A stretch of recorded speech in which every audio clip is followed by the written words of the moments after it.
Online पावती, online पावती, online पावती। आज या ठिकाणी कलेक्टर ऑफिस विभागीय आयुक्तालयाच्या कार्यालयाच्या राईट साईडला म्हणजे सर्व रिक्षा चालक मालक संघटनेचे पदाधिकारी या ठिकाणी उपस्थित असलेले आहेत। याचं कारण हम सब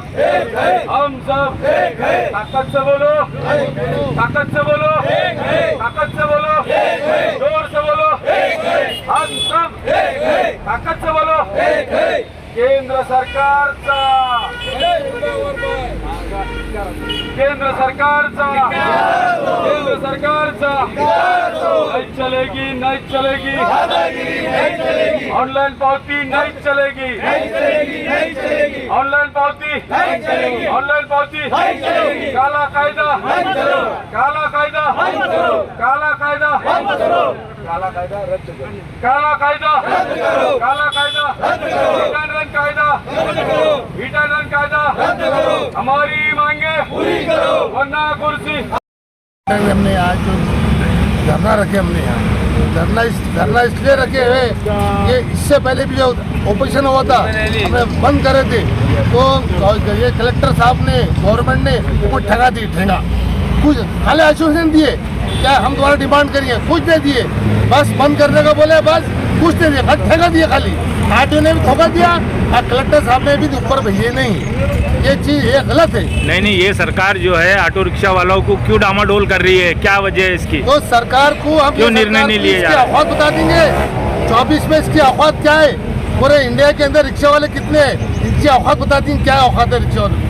सर, आपके संगठन के कुछ पदाधिकारी द्वारा विभागीय आयुक्त कार्यालय पर जो जिस तरीके से बेमुद्दा आमरण उपोषण किया गया था, उसमें लेखी स्वरूप में आपको कुछ लेटर में वहाँ पे मिले थे, उसका क्या? साहब वो सिर्फ ठेंगा बता, ठेंगा खाली भरोसा दिए आप काम कर देंगे, कुछ काम न करे, बस बंद करने बोले कार्रवाई करेंगे। आज से एक कार्रवाई नहीं बस के ऊपर, खाली झूठा आश्वासन दे रही है कि अगर नहीं होगा तो हमारे पूरे बाल बच्चों के साथ और रिक्शा के साथ हम रोड पर बंद कर देंगे रोड।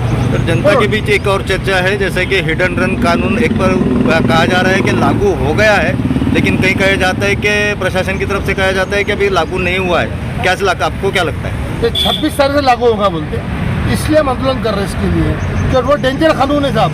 रिक्शा वाला क्या करेगा साहब? टू व्हीलर वाला भी है, ट्रक के लिए, सबके लिए है साहब, आपके लिए भी है, कलेक्टर साहब के लिए भी है, इनके लिए भी ऐसा नहीं ना, मिनिस्टर के लिए भी है ना, कानून सबके लिए। ये काला कानून लगा रहे, काला कानून बंद होना चाहिए, अगर नहीं होगा तो इसका अंजाम भुगतना पड़ेगा। ये सरकार को, महाराष्ट्र गवर्नमेंट को, सेंट्रल गवर्नमेंट को भुगतना पड़ेगा। और जो हमारी डिमांड है ये कलेक्टर हमेशा दे रहा नहीं, हमने 50 टन मांग लिया अभी तक, वो देने तैयार नहीं है, खाली ठगा बता रहे, आओ दे रहे। और रिक्शा जब इलेक्शन आएगा तो रिक्शा वालों पीछे घूमेंगे, रिक्शा वालों की ये डिमांड आपकी कर देंगे। धोखा दे रही सरकार है, ये झूठी सरकार है, ये सरकार को सबक सिखा देंगे 24 को। ये छोटी सरकार का करायचं काय? सभी समाज के यहाँ पर रिक्शा यूनियन मौजूद है। आपको बता दूं, मैं 2018 के अंदर पिकअप पॉइंट और 18 पॉइंट मंजूर हुआ है। ये ट्रैफिक विभाग का खुद जो है तो अधिकारी ने खुद हमको बोला गया, क्योंकि आपके मीडिया के माध्यम से रिक्शा वालों के का मसला भी बीच में ऑनलाइन पहुँचा का उठाया गया था शागन के अंदर से। तो ट्रैफिक विभाग बोला कि कारपोरेशन कमिश्नर जो है तो 2018 के अंदर मंजूर होने के बाद वो नहीं दे रहा। हम बार बार हमारे कहने से भी लेटर इशू किए गए और कारपोरेशन कमिश्नर बोला कि हमने दे चुके, ट्रैफिक विभाग का काम है। तो ये डाला मोर एक दूसरे अधिकारी एक दूसरे के ऊपर कर रहे हैं। पहली बात ये हो गई। दूसरी बात ये कि तीनों विधानसभा के आमदारों ने भी रिक्शा चलाए हुए और पालक मंत्री भोमरे साहब के करने भी टाइम नहीं है। वैसी तौर से खासदार साहब के करने भी टाइम नहीं है। रिक्शा वालों का मतदान लेने के वास्ते सभी हमारे घरों को आएंगे, सभी हमारे प्रचार के वास्ते रिक्शा लगेंगे बोलेंगे, मगर भूलो मत ये 2.5 लाख मतदान है। ये 2.5 लाख मतदान अगर किसका भ्रष्टाचार करते, विरोध करते, तो समझो तुम्हारा जो है ना घर की चौखट से बाहर निकलना मुश्किल कर देंगे। ये रिक्शा वालों की ताकत बता दूंगा मैं आपको। 2018 के अंदर पिकअप पॉइंट मंजूर होने के बाद ऑनलाइन पहुँची हुई इसे लाख रुपए होने के बाद 2 लाख रुपए तक पहुँचे होने के बाद फिर भी कलेक्टर साहब के करने भी जो है तो मैंने लेटर दिया था, कलेक्टर साहब ने उसके ऊपर भी कार्रवाई नहीं करे यहाँ पर। और सीएम साहब एकनाथ शिंदे साहब खुद रिक्शे वाले, उन्होंने खुद के करने वातुक सेना रखा गया है, उनके करने खुद के करने खाता है। हम तो बोले ना ये रिक्शे वाले हम लोग, हमारे से बेहतर कोई रिक्शा वाला है तो वो सीएम साहब खुद है। उनसे जाके पूछे आपके रिक्शा वाला कमाता कितने है बोल के। मगर सीएम साहब जो है तो यहाँ पर आते हैं और अपना टाइम पास करते हैं और चल जाते हैं, मगर रिक्शा वालों के वास्ते उनके घर टाइम नहीं था। अभी आपने देखे यहाँ पर मिनिस्टर की बैठक हुई, उसमें भी हमारी मंडल को जो है तो हमने परमिशन निकाला गया था, हमारी परमिशन जो है तो हमारे को रद्द करा गया, वहाँ पर परमिशन नहीं दिए थे मंडल से मिलने के वास्ते। वहाँ पर एकनाथ शिंदे साहब के करने हमने उसी तौर से सत्ता साहब के करने भी निवेदन दिया था कि जो अल्पसंख्यक मंत्री है बोल के कि हमारे आवाज़ से आवाज़ उठाएंगे। सत्ता सेठ ने भी वही धोखा दे रहे हैं, सभी आमदार सभी खासदार सभी धोखा दे रहे। मजबूर मत करो, जैसा अभी काला कानून के बारे में हमारे पूरे ड्राइवर भाई ने जो रोड के ऊपर उतरे हैं, जैसा लाभ कर रहे हैं, वैसा ही नौबत आएंगी रिक्शे वाले के औरंगाबाद शहर के अंदर।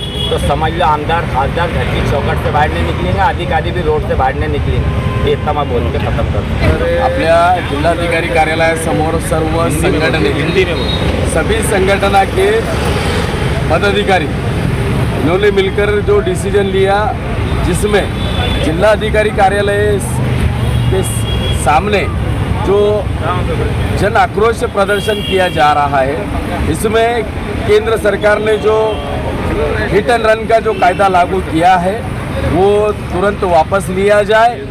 केंद्र सरकार का तो मुद्दा है ही, ये तो पूरा ऑल इंडिया लेवल पर चल रहा है, लेकिन जो जिला प्रशासन है, शहर प्रशासन है, यहाँ की जो डिमांडें हैं इनको कब, इनकी डिमांडें कब पूरी की जाएंगी।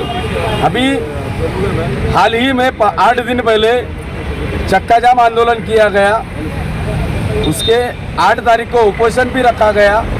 तो रिक्शा चालक संगठनों को सिर्फ ठेंगा ही दिया जा रहा, जिस तरीके से थम्स अप पूरे इंडिया में पिलाई जाती है उसके ऊपर लाइक रहता, तो उस तरीके से संगठनों को सिर्फ ठेंगा दिया जा रहा। ये कब तक चलेगा?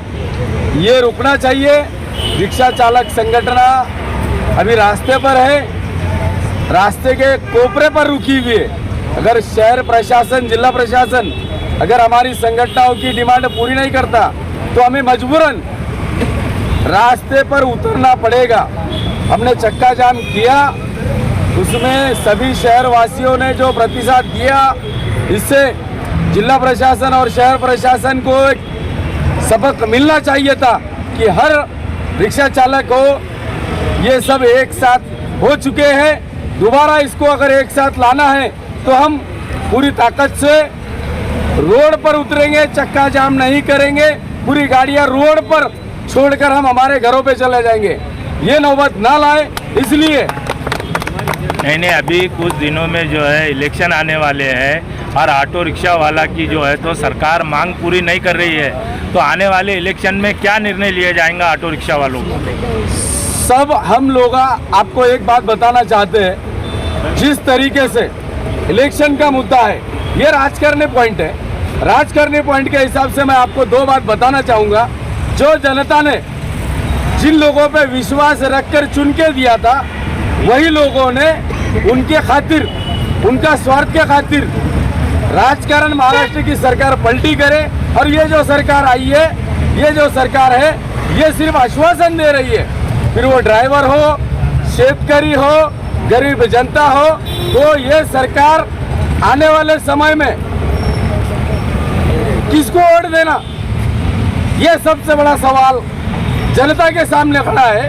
और हम जनता ही है जो सरकार से अपील कर रही है, तो सरकार ने हमारी बात सुनना चाहिए।